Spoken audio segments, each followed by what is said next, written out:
Welcome to the show. We're at Myrtle Wombat in the kitchen. I'm here with Loni. Hello. From Loni Makes, and she is here from Cold Spring, which is a village in Putnam County. Mm-hmm. Yep, Correct? yep. Okay. Yeah, you probably know more about me from reading up about it. I did, yeah. I only moved there like 2 years ago, so. Well, I don't know. I don't know as much as you do. You probably have more of the local lore than I would, because I've never even been there. But I did find out yesterday. So you know, you have like 2 years of worth of information, obviously, of Cold Spring. I don't know anything. Well, I just know where the food is. The important things. You know where the food is. Great. Okay, so when I visit you, you're going to show me around. Yes. Okay, cool. Yeah. Great. We are here to talk about mushrooms, and you make mushrooms, like mushroom desserts, mushroom sweets, and typically through cookies and brownies. Cookies and brownies. Yep. And you've been selling them at farmers markets over the last... Since February. So just started the company in February. So this is my first year doing markets. I've mostly at Beacon Farmers Market. I've also done Tash and Terrytown and Peekskill Farmers Market. Mm-hmm. And I'm applying to more markets for the summer. So I just got accepted into New Paltz. And I'm sending in applications to like Kingston and all the other markets. So we'll see what I can get into. We're in application season right now. Right now is application season, yeah. Wintertime. These are planning for the summer, I'm assuming. Yes. Yeah, that's where everyone is booking their tables. And yeah, it's high competition. It's really high competition. Yeah. Like I applied to like every day in Tash for winter, and I got 2 days out of the entirety of winter. Yeah. So yeah, it's very hard to get into, especially as a baker, because there's a lot of bakers. Really? Yeah. Yeah. And so everybody has to have their specific niche, I'm assuming, right? Yeah. So they will categorize you based on like baker or like produce person or something, and so they don't want to have like a high concentration. Like if half the market is bakers, you're not going to make good sales, because people are not going to buy from every single baker. Mm-hmm. You go there, you want one loaf of bread, not 10. Mm-hmm. So they want to like have a variety that helps not only the market, but you as the producer. If your market manager is not like organizing and curating it, so it's like there's only like one bread baker, Mm-hmm. and that way you get more sales. So I'm okay with that. If they don't accept me, it's because I'm repetitive from somebody else, and that would hurt my sales. Right. Yeah. All right. So you're always looking to see what the market is already. Yeah, I go to the markets ahead of time. People. Like I'll go and visit. Mm-hmm. Like now, since it's winter, I'll go. If there's a winter market, I have more time now. Mm-hmm. During the summer, it's hard. If I am selling in a market, I can't be going to market. No. Yeah. But I try to go and attend and get a feel for like what vendors are there. Like, oh, there's a lot of bakers. I'm gluten-free and vegan in particular. Right. So that's its own category of gluten-free, vegan. Yeah. Some market managers will consider me different because of the incorporated mushrooms, because there's nobody else that does mushrooms gluten-free, vegan, like cookies and brownies. Mm-hmm. And so sometimes that works in my favor, where it's so unique that it's a mushroom cookie. Mm-hmm. But sometimes it doesn't, because some people also consider me a mushroom seller. So some people will put me into a category of a mushroom seller and a gluten-free baker, and then now that's even more competition. Right. So it depends on the manager. Got it. Okay.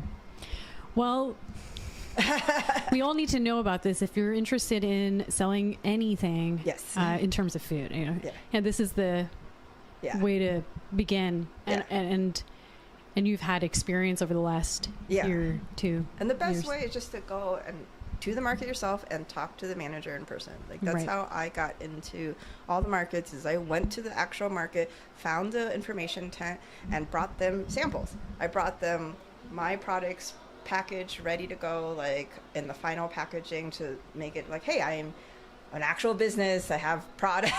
Right. Like, and I put my card in it, and I talked to somebody, and I was like, I really love your market. And it shows that you are local, like you are physically there. Right.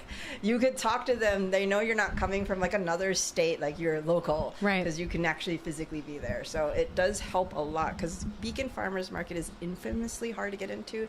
And usually people don't get in for summer, but I managed to get in for summer. Congratulations. Which I was like very excited But that's about. because you've been doing like dessert baking cakes and stuff like that, I'm assuming, right? Like you have like a portfolio and people know about you, or not really. or Like, do you have to show that kind of information, or no? no, when you because apply? like I am not I'm not a like baking shop. Like I don't have an actual shop. Right. So I work from a rental kitchen. Right. I was working from home first. Yeah. On a home processing, and then I switched over to 20C, which is a rental kitchen. Right. It's just a little bit easier for me to not use my home kitchen. Like there's a lot more oven space. A lot more oven space. Yeah, like a lot more oven space. And it's only for cooking and like baking, so you're very focused. Yes, and I don't have to worry about cross-contamination. My main concern, stuff I make is gluten-free. Right. And I'm not celiac, but I don't want to get somebody sick that is celiac. Hello. So Yes. we were talking about the kitchen that you are currently leasing in order to create the cookies. Yes, it's the final packaging for the lion's mane, and then that's using the oyster mushroom caramel is what I just did the workshop for. Right. So I took oyster mushrooms, maple syrup, and agave, and cooked it down into a caramel. Here's the finished packaged product, and it's important to note the way that it's packaged, because that's something I do want to ask questions about. Yes. Yeah, because it's like it seems so simple to have a snack that you can create and then go around and sell to people, but it's not, according to you. You've gone through a lot of legal processes, I'm sure, or something like that, licensing and stuff. in order to sell this, which is like, it's delicious for one, but you can't apparently sell cookies. I mean, legally. Legally. Yeah, legally. We're talking about Black market legality. cookies. Yeah. I mean, the black market cookies situation is dire right now. Yes.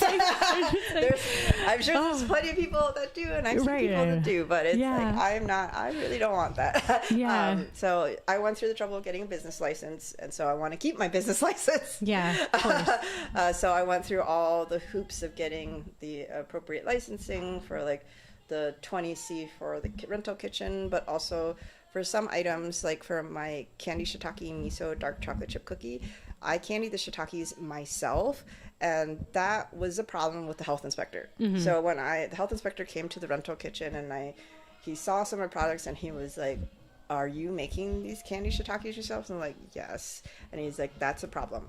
So he said that I had to send it in. Well, he had me contact his manager, and his manager gave me the information to send it to Cornell University. Okay. I had to send in overnight samples of the cookies that I just made, and also the candy shiitakes themselves, and get a scheduled process. And so they test for everything to make sure it's safe. So processes that are like candying or like pickling or those kind of preservative processes, if they're not done correctly and if they have too much moisture in it, you can have bacterial growth. Things that you could get from like a bad pickles, like botulism. Yep. That's dangerous. So I used to work in kitchens before in Chicago. Like I was working in a retirement home. I was working in a university. So I went to culinary school. I went to French pastry school. So I was trained with sanitation and everything. So I went through the whole safe serve process. Food safety. All the food safety stuff. Certifications, yep. And I did it again in New York. Yeah. To get my New York specific one. Yep. So I had to do that for the farmer's market. It's optional. When you're doing like baked goods, unless you're serving samples or you're serving like hot foods ready to serve, then you do need that. So I got it because it was easy. It was pretty cheap.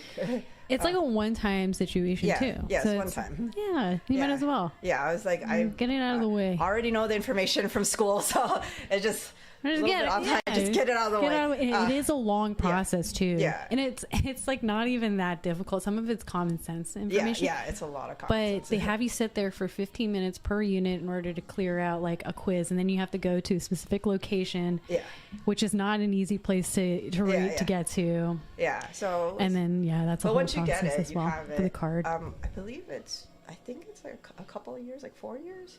I don't think it's really time. Yeah, I would check the card because when I did SafeServe, that was SafeServe is what I had in Chicago, which is nationwide. Okay. And that was like 4 or 5 years, so there was an expiration date that you just have to go online and retake the test. That's right.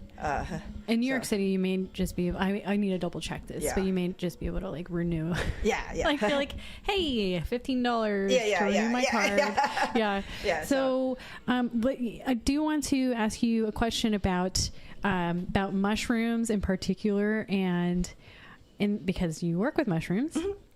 But one of the cool things that I learned is that mushrooms are monosodium glutamate. Yes. When it is cooked. So like that's what you're tasting in terms of the flavor. Umami. The umami flavor. Umami. Like seaweed too. Like if you see dry seaweed, that white powder on dry seaweed, that's MSG. That's the natural version of MSG. Right. MSG is it's like the direct hit of MSG. Yeah. Right. Like, there's like nothing that's standing in between your taste buds and this compound. Yeah. It's chemically, right? Yeah. So it's not there's the refined MSG, which is like, the different version, but there's also like naturally occurring MSG, like tomatoes, prosciutto, like cured meats all have it. Yeah. Mushrooms, seaweed, they all naturally have it. So it is a naturally occurring compound, and I believe it was a Japanese scientist that coined umami and discovered MSG as like the fifth taste. Yeah. Got it. I think I could be wrong. And the only thing that really is distinguishing it, this is fun for me because our last guest for the show was Dime MSG. Oh. So you're the second guest on the show that we sell, the product here at the shop. And you're also, a vessel for umami. Yes. I like doing the savory. I'm all sweet. about savory sweet. Like I am not even though I'm a pastry chef and I have trained in French pastry, and I can make the really sweet stuff. That's not my personal preference. Like I prefer less sweet, and I also prefer things that play with the savory flavors with sweet. So like miso, I love miso, and for my chocolate chip cookies I put miso in it because it's like a great bridge between the shiitake mushrooms and the chocolate. And miso is just good. It's like salted caramel. It is, so like I love just putting like savory stuff into my sweet stuff just to balance out. Like, and also whenever I'm baking, we're used to putting salt in baked goods now. I also add pepper sometimes because the pepper adds another dimension. For like the chocolate chip cookies, I add a little pepper. Black pepper? Black pepper. Cracked black pepper. Okay. Yeah, black pepper because it just adds another dimension. And like if you season your savory food. Like you don't think about it. You put salt and pepper and it makes it taste good. Why not your desserts? Right. Like it's still food you're eating. It's just another dimension. It's like you're still sweet. Yeah. But you're also getting another flavor in there. Yeah. And it almost is like... It's like opens it up. Yeah, like it broadens out the taste buds. Yep. I've had... so I used to work for this pie shop, and for her strawberry pie, she would put black pepper in it.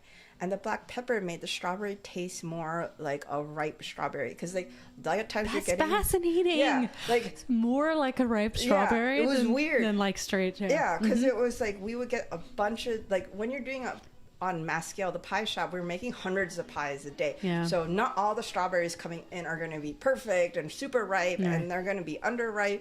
And so that was a really nice trick that I learned working in kitchens, that like sometimes pepper can make it taste like more, like it opens up different flavors. Pepper and salt opens up different flavors that are in the like fruit or the cookie that you wouldn't necessarily taste without the contrast. Right. I did want to do, okay, well, I don't know if you want to do the taste test, but I kind of want to actually. Yeah. Here's an oyster mushroom that we have sauteed, and there's no salt on it or anything. It's just olive oil and oyster mushrooms. And would you like to do the taste test? You do. Okay. All right. I like it. Right? Even without the salt, because you got the umami and like all the meatiness. And because you sauteed it with a nice hard sear, it's got like a nice crunch to it, and it's not like mushy. Right. Yeah. And this is just a plain mushroom, right? Yeah. And what I wanted to point out is that the only distinguishing thing between this and straight MSG, of the powder form, is that there's a membrane with water. Yeah. Well, and there's other stuff in it too. Like there's proteins. And, that's it. It's like the filament. Yeah. Fiber. The fiber. Yeah, fibers. It's the fiber, and then in that fibrous wall is MSG. There's nothing else. Yeah. There's there's sodium in it, and it's like monosodium glutamate. So there is a little bit of salt in it. Didn't you have to add any salt? There's already that saltiness. Yeah. So I think that's really interesting about mushrooms, and a lot of people may not know that. They've been eating if you have like a mushroom dinner, like just caramelized mushrooms, you're just eating MSG. Cream of mushroom soup. It's like exactly MSG soup. Yeah. Like it's essentially that with fiber. Yeah, exactly. And it's not, you break it down into like its physical form. Right. Yeah. MSG is not bad. It's just that's like a. It's just interesting to learn about what it is. Yeah, I think that's what it is. Like it's stigmatized. Yes, it's stigmatized. And then there's like no information that is being shared about it. Yeah. Simply because it's stigmatized. But it's also like, wait, hold on. Let's go backwards and think about. Well, and if you actually try to look for papers, like actual like research papers proving that MSG is bad, there is not research papers. I mean, we could go down the rabbit hole of that, but I just really wanted to point out something I learned. I learned this yesterday. I'm a dum-dum, like I didn't even know about this until Dime MSG landed on our shelves, and now I'm like going down this rabbit hole of MSG because. But it's in it's in a lot of natural products, seaweed, like Oma, and it's like you would never advertise that. Like people don't go, oh yeah. So we have MSG in this. The first thing you're gonna say. Because the stigma, people are like MSG, just want to pretend that they don't see it. It's like, but it's in a lot of stuff already, and that's why we like it. Like it's like, oh, this tastes really good. We love tomatoes. Like a lot of people like tomatoes. Yeah, that's true. And tomatoes because of that. Yeah, it's got that umami, and like it just adds a different dimension. Yeah, and the caramel has the oyster mushroom in it. You made today. You were here. The reason why Loni's here at Myrtle Wombat is because she did a caramel mushroom workshop. So, it's using the oyster mushrooms we just had. That was plain. It's using the same oyster mushrooms, but I pureed it with maple syrup and agave. So just maple syrup, agave, oyster mushroom, no refined sugar, nothing else. The oyster mushroom just thickens it and makes it into a caramel. And the flavor is pretty much mostly the oyster mushroom. And then you have the sweetness from the maple syrup and agave. And there's some little bit of smokiness from the maple syrup. Got it. Yeah. It's the maple syrup. Yeah, the maple syrup. It's mostly agave, though, because I'm pre-diabetic. So I have to be very careful with the amount of sugar that I consume. Yeah. So all the desserts I do, I've half the sugar from like the traditional recipe. And then I've also, like for this caramel, I don't cook down any sugar. I just use the maple syrup and agave and use the oyster mushroom to thicken it so that I can have the caramel without feeling like crap afterwards. That's a good tip. Yeah, because I get really bad sugar crashes if I have too much sugar. It's not good. So I have one last thing that I wanted to share with you. Yes. So yesterday I also found out I did all of it. I don't know what it is about me, but I can learn so much in 24 hours, and then I'm just like, I just it's birds flowing. So one thing that I really think that you should check out is the Fungi Film Fest, which happens every year. Yeah, with the New York Mycology Society. You already know about this? Yeah, I'm part of New York Mycology Society. But it's a whole festival, and I was thinking to myself, you need to find a filmmaker to document your process, because you could submit your story to their festival. Every year they have stories that are about mushrooms from different people all over the world. I went last year. It was great. So I'm part of New York Mycology Society. I'm an active member. Okay. So I pay the fees every year, and I go on their walks. I went to the film festival last year. One of the other members, Maya, Hannah, she lives in Brooklyn as well. She's my friend. She does mushroom films. Yeah, she's phenomenal. So like she did an amazing documentary with like all these old prints and stuff, and it was just very beautiful, very well done. She's currently applying her film to like different film festivals, right? So she got in a couple already. Cool. So her Maya. Yeah. So New York Mycology Society is phenomenal. I love them. Yeah. That's also they are the reason why I have this company. Okay. So when I was in Chicago, I was a pastry chef, and then when my friend, this is before I even knew about mushrooms as a organization or a thing. Yeah. My friend was sick, and she was supposed to go to this mushroom dinner. Yeah. And I was like, oh, free food? Yeah, absolutely. I'll take your place. Because she's like, I can't go. I'm deadly sick. Right. And so it was part of New York Mycology Society in Chicago. And every part of that 14-course dinner was mushroom, including dessert. And it just blew my mind. And I was like, and I was introduced to the Chicago Mycology Society in Chicago. Yeah. And so I became part of the club. And I started taking all the information I was learning and combining with the pastry school knowledge. Yeah. Because I was like, wow, I was just start mixing. And I was making stuff for myself. I wasn't like, this was not something for sale. And it was like my mushroom friends and me. It's like, we're having fun. It's not a big thing. And I've had multiple people be like, what the hell are you doing? Like, that's weird. I don't want to try it. Right. So when I moved to New York, because I was in Chicago for like 10 years, I moved to New York, and I looked for the Mycology Society here because I was like, I love being part of that community in Chicago. I'm going to look for the one here. So I joined here. Yeah. And just through attending different events and talking to people, they had a fungus festival. Yeah. So I attended one. I attended the first two they had, and then the third one, they abbreviated, and it was at the Botanic Garden, and they were looking for vendors. And at the time, I didn't have a company, and I was doing like catering, like just like from my house. Like it wasn't not an official company, but I was like, I'm happy to cater mushroom stuff. I make these mushroom cookies. Right. Like I can do that. And so I actually worked with Maya. Okay. She was the organizer at the time. Maya, she's in Brooklyn, you said? Yeah, she's in Brooklyn. Okay, that's good to know. Sorry to interrupt you. So if you want to interview somebody on films and mushroom, interview her. I can connect. That'd be cool. Thank you. But she was helped me, and she's like, oh, this would be great. I gave her my menu ideas, and she like picked from so we narrowed it down to the candy shiitake, the lion's mane shortbread, and at the time I also had a savory item. It was like just a mushroom like turnover. That was very good, but very labor intensive. That is not like part a hand pie? Yeah, like a hand pie. It was good, but that one was only gluten-free, not vegan. Yeah. Because I could not make it work without the cream cheese. So I was like, no, so I ended up doing that Botanic Garden event, and it was so successful.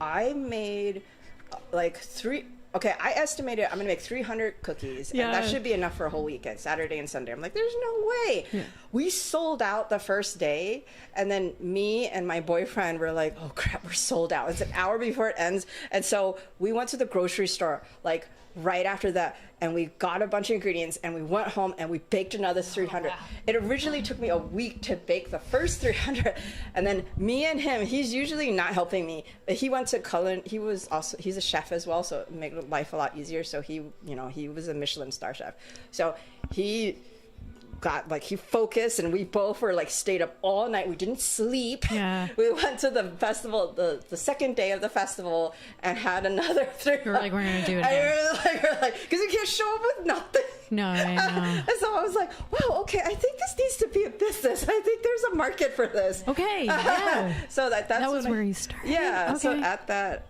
Botanic Garden, like it was Magic Mushroom Weekend, which was called. Cool. So like I started all the paperwork for the LLC, and I started talking to like a business consultant, and also I go to the farmer's market anyways, but I start reaching out to the other vendors that sell mushrooms, and I'm like, well, one, I have to source local because for farmers market, they do look that you are sourcing most of your ingredients local. So I start reaching out to all the mushroom farmers and be like, I would love to carry your product. And like, also, can I get some advice on like vending?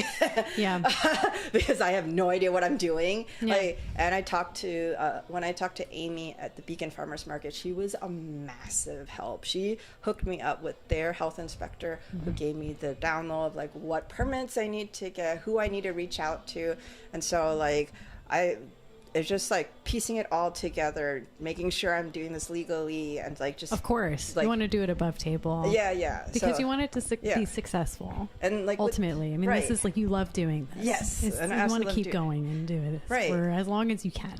And with the New York Mycology Society, I was able to do that without the licensing because they provided it as a company. Like, so the New York Mycology Society as an umbrella was protecting me because I was not at that time like legal with the company and all the things. So they had I was just going under them.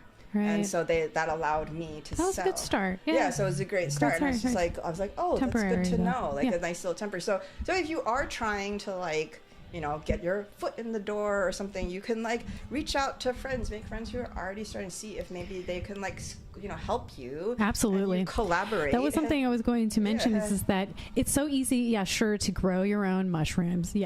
Right. Like oyster mushrooms. But I do think that there's something beautiful about being not reliant, but somewhat of like having a relationship with farmers. Yes. Who are very specifically cultivating mushrooms so that they can focus on making great quality mushrooms and you can focus on great quality food. Yeah, it's like all the edibles. Farmers, all the people that are local, you create this great community where you support each other. Yes. You pay them for a product, you sell the product, somebody buys from you, and it's like even for coming up. So Four Wall Farms is one of the mushroom growers upstate, and she sells savory food that's with mushrooms. Right. And she's actually doing a mushroom tea party coming up, which is phenomenal. Wait. Yeah. This is like so this is a world and it's a community. It's great. It's and you get to participate. You don't feel alone anymore. Yeah, it's great. Like, and you get to find out all this cool stuff everywhere. And so she asked me to help her. So I'm going to help her produce stuff. And the caramel, the oyster mushroom caramel, she asked if I could make some for her scones. So she's going to have it on the tea tower with the scones, and I'm actually going to help her produce all the stuff that she's making as well. Right on. So I was just, I was like super excited. Right on. And I have done a mushroom tea party myself 2 years ago. Just for at Susan's place, for friends and stuff. And it was great, but it was a lot of work. And so I was like, okay, because she was telling me about so how many people do you have working for you? Because you're doing it over 2 days and that seems like a lot. And she's like, actually, would you like to help me? And I was like, yes, I would. I love it when people just I love it when people ask for help now. I realize it's actually very it's a moment that can transform your life. I'm going to go deep meaningful on this, but the moment I need help with this, it changes your entire timeline in terms of all the skills that you learn, the experiences you have, right? And then the relationships you will have after that. It's like you meet these different people you would have never met before. I have made so many new friends through the farmers market. It's insane. It's so great because when I call into Beacon early in the morning set up, I'm done earlier with my setup. I will go to my neighbor's tent and help them set up and help the other neighbors, and we all start talking. And then I make friends. I go out to dinner with some of them and hang out outside of the farmers market because we share a passion for food. We're all there because we really believe in good food and making good food. And so we already have a lot in common. The values. So we're just and we're all makers of some sort. And even some of the people at the farmers market are not selling food. They're selling this one super sweet lady sells greeting cards and tote bags, and she draws these cute little mushroom illustrations, and it was these mushrooms coming out of a stump, a bunch of them. She said it was a speakeasy and all these mushrooms are sneaking out of the speakeasy, and I was like, I love your imagination. I was like, she's just the sweetest lady. Mushrooms are they're not animals, but they have a lot of things in common to animals, right? And okay, well, it's not a plant either. It's not a plant. It's a fungi. It's its own category. And it's kind of, my sister does not like mushrooms because of this. She thinks that they're going to take over the world because they have this, like, they're not plants. Yeah. And they're not people, like they're not animals. So like, what are they? It's like a mystery. Well, it's a third category. It's third fungi. category. It's like umami's a fifth taste. Yeah. So it's like, the world isn't like just two things, like just plant and animal. There is another category, and maybe there's another category we don't know yet. Yeah, so it's like true. we can't. It's like thinking of the world as black and white. Yeah. So it's like they are very they're beautiful because they have like last night I was thinking about this. I was like, what is their form, their body, their form, and it's like they have multiple forms. They transform. They're transformative creature because most of the time they're feeding. Yeah. And you don't see them, but they're feeding as this like filament. Mycelium. Yeah, the mycelium is all underground. It's like a river. Yeah. It looks. It's a river of this fungi. Yeah. So the mycelium network covers like the majority of DNA. It's a river of DNA. Yeah. That's what it. It's sorry. Yeah. It's a lot. It's like a very massive root system underground, and it covers like the majority of the planet underground. So it's everywhere. It also. It's not frightening. I think it's beautiful because, like, if it wasn't for the mycelium, our forests wouldn't look the way they look. Of course. Like, they are the internet for the plants. Messengers. Yeah, they actually transport nutrients and messages between trees. Yeah. Like, so there's I forget what the name of the study, but she had put, like, there was one tree in the forest that was further away from another tree, and they like released a gas and put a bag over that, and then another tree they had bag over the test to see if that gas transferred to the tree that's like further away, and through the mycelium it went through like a distance. So they actually are transporting like nutrients, chemicals, and gas. Yeah, yes, and probably signals like stress signals. Like if like a forest is getting diseases or like being injured in one side, they could send stress signals to warn other parts. Yeah. Hey, this is what's happening. Yeah, and so, you should do something like before, send help or something. Or get out of there. Right. Yeah. So it's quite fascinating, and they're really like they're decomposers. So something needs to recycle all the stuff and it's usually carbon based. They eat anything that's carbon based. And they also there's been plastic. They're doing plastic. They're found mushrooms that can eat plastic. Yeah. And it's not making them toxic, which is the thing that's really fascinating. It's like, how are they eating plastic and not becoming plastic themselves? Like, where is it going in? And that's the stigma. I think a lot of people, one of them is that people will, why would you want to eat something that has been eating plastic? I mean, I'm doing acting when I say I personally don't feel that way. But it's not because they will eat. Yeah. So you're eating just the fruiting body, which is essentially like you're eating the flower. So this, like, if you think of the mycelium underground as like the tree and the roots and stuff, the fruiting body is only a little bit and only comes up for mating, essentially. Yeah. And so that's only coming up occasionally, and that would just be like eating the oranges off the tree. Right. So that doesn't necessarily not 100% of what it's eating translates into the orange. Like, like if you're eating an orange, like, I'm sure the majority of the oranges are grown in places that it's like the tree is consuming a lot more that is not going into the orange itself. Right. So yeah, I'm fascinated. Like, I don't know how the science works and like what happens to everything, but I would be fascinated to know. Just making the caramel and like seeing the properties of the mushrooms, the fresh mushrooms that it like jellifies. Like the lion's mane was a thick, like gelatin, almost like jello, like agar stuff. Yeah. And then the oyster mushroom was this like soft set, like a caramel, and then king oyster was like in between. So each mushroom has its own different thickening properties, which I was not aware of, but I'm not sure what the science is. Like, I just know that I'm playing around with it. It works.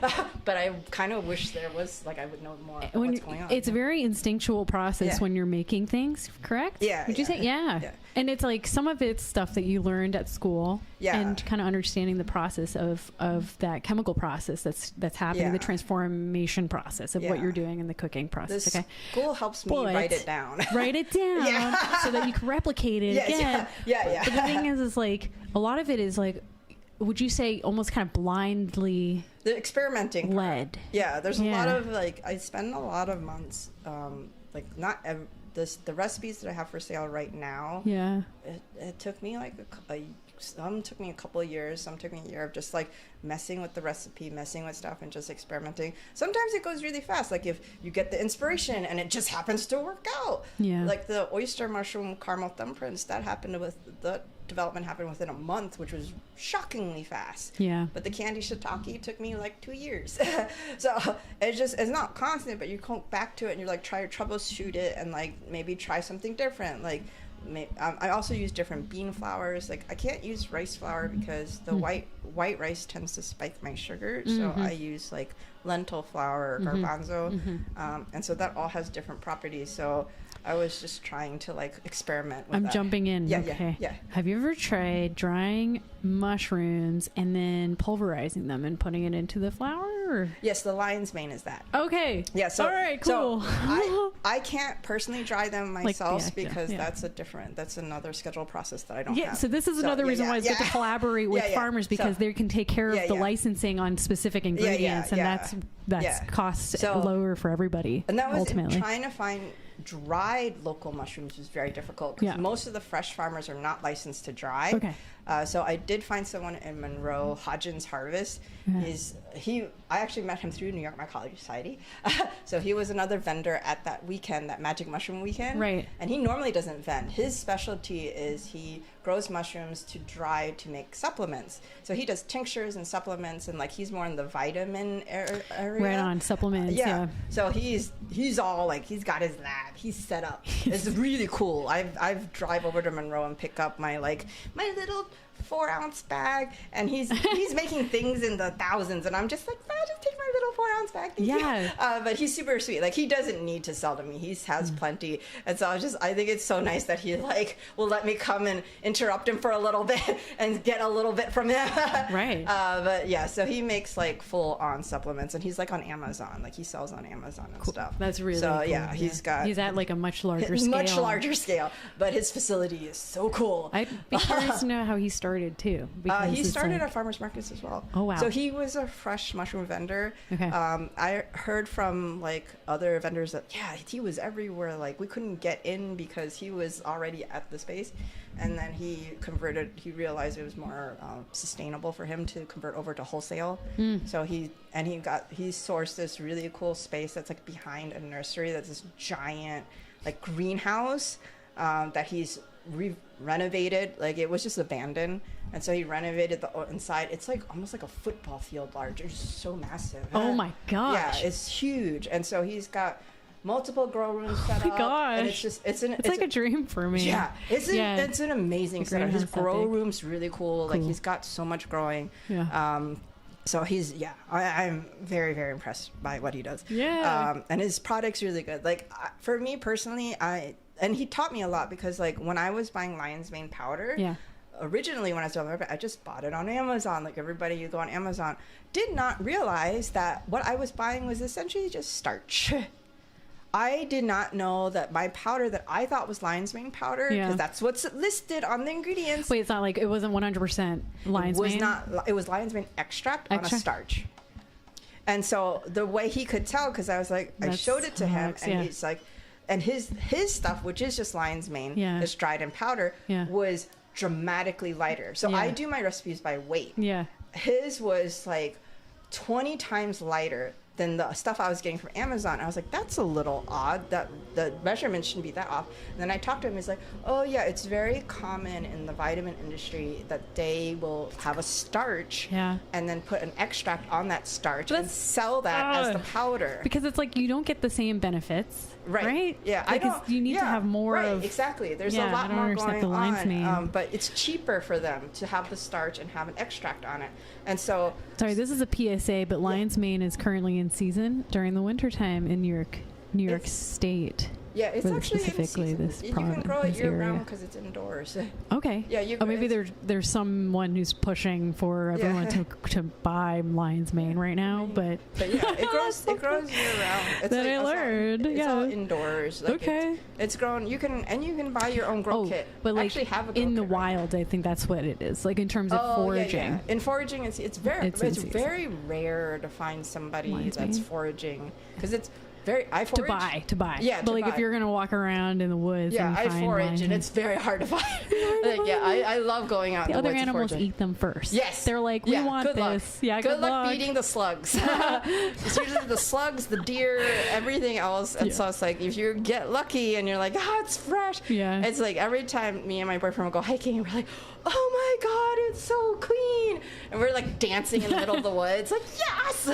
But it's rare that we actually find like a really good specimen that's not half-eaten and buggy. Right. But yeah, we've never seen lion's mane out here. We found like hen of the woods, and we found chicken of the woods.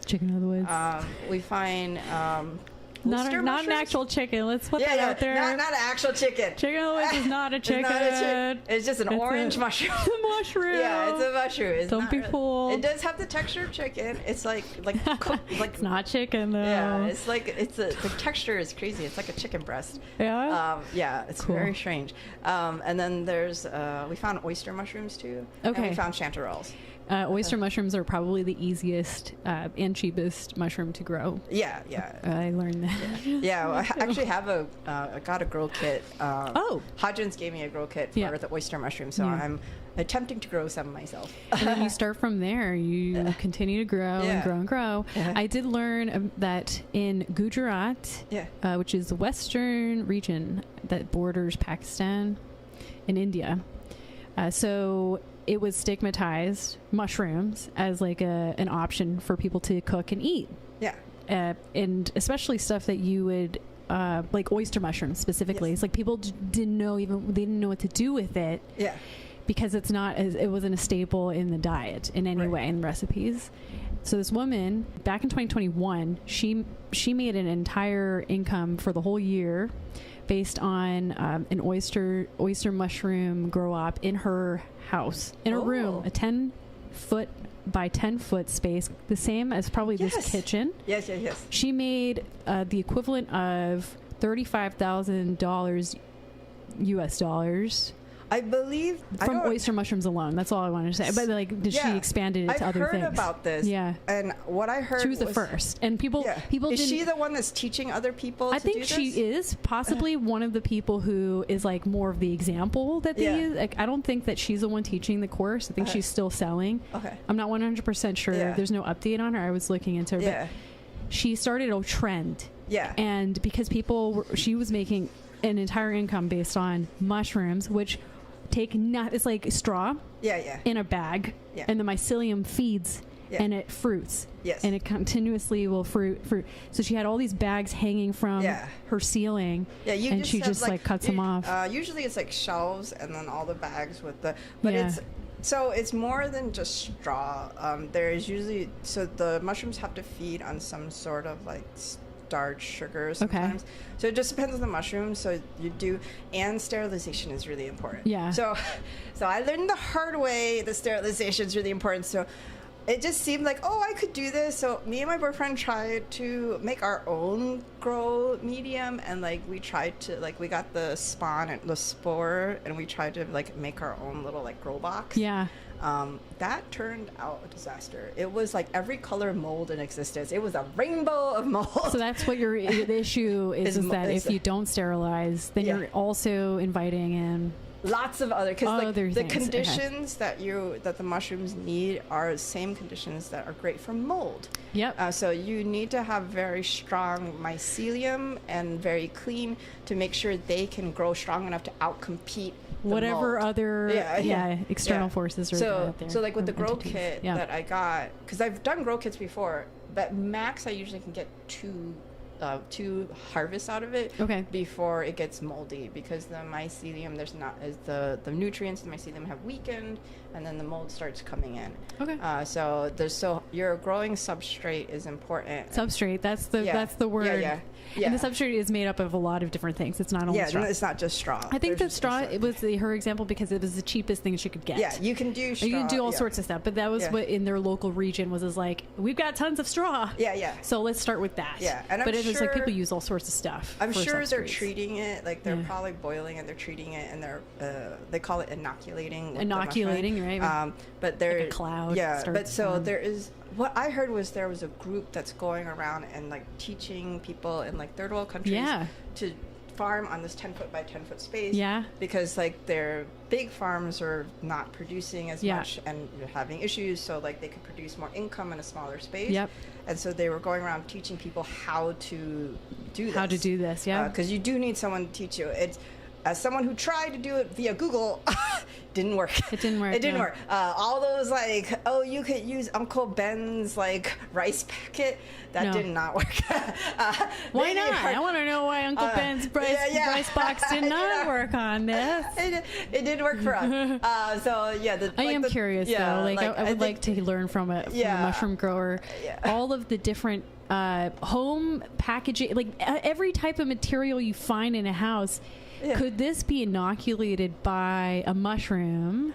I mean, right. I think so, but it's just mycelium. Like, I think it's just a matter of like, and could it be recycled? Like that's like a whole lifetime of a project for someone. Is like it's a lot. All it's a rabbit the different products in your like a typical average American house. Well, have you seen the people doing the like mycelium like bricks and like packaging and stuff? So this was something that I was like, as an alternative to plastic packaging. Yes.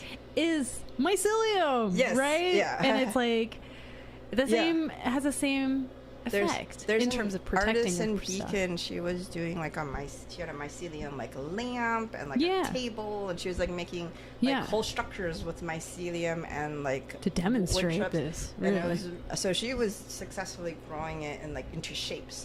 That's right, which was really cool. And I believe into all the shapes. That's another thing. It's like how many different shapes can we make this into? You can make it into any. She's working on it. Yeah, she's got cool. It was really cool. It was really cool to see the table. That was big. Okay. I need to see that with the chairs. Yeah, I think it was just a coffee table, so there's no chairs. The lamp was really cool. It was like a lamp, and there was a lamp bulb, and it wasn't very like it wasn't translucent, but it was like a really cool shape. But it was the mold of it. Yeah. There's a company that does it for like packaging for like fragile stuff. That's like, what I'm very interested in. The packaging, because you know how people order so much now. Yeah, and then, like you have to put the foam and like insulating and there's so foam. Much plastic in it. So it's a good substitute for insulating foam. Like when you get technology and you have all the like foam cutouts. Yeah, there is. That's what it is. Like it's like protective for every like my microphone could be protected by mycelium, which is something that I'm thinking about doing. Is instead of buying like all that kind of like it's very expensive. To get this stuff and you cut out in the this. You cut out the shape of it. Well, it's true. It takes time. It takes a long time. I think if you have this, I got a substrate from a workshop from my college one at Gen Space, which is in Brooklyn, and and that was the takeaway. They were like, here, take this. It was like oyster mushroom mycelium, and then and the bag and everything, and inoculated, and then I forgot about it. I forgot to feed it. My sister was like, you really get out of my house, like I don't want to live with this thing. She's like, it's gonna take over the world. She's like, it's getting moldy.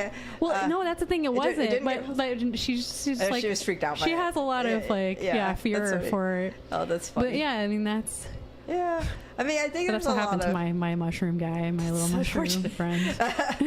Forgot about him. I think it's also there's a lot of like with like anything, there's like a lot of misinformation and fear mongering and all that other stuff. Like like there's no mushroom that's going to eat your brain. That doesn't exist. I don't know, right? The ones that we're eating them. So anyway, I wanted to switch over to the last thing is thank you so much for being here. her. Thank you so much for jumping on it. She must be, Oh, that's great. Yeah. So, I like geeking out about this stuff. Yeah, like it's different. It's different. It's great. It's the first time. It's amazing what you can do with mushrooms. But yeah, I think if you want to see mushroom documentary, I'll send you some links. Yeah, that was what I was. Yeah. So the Gujarat story was from the 2022 Fungi Film Fest. Yes, documentary. I think I saw that. I'm pretty sure I saw that.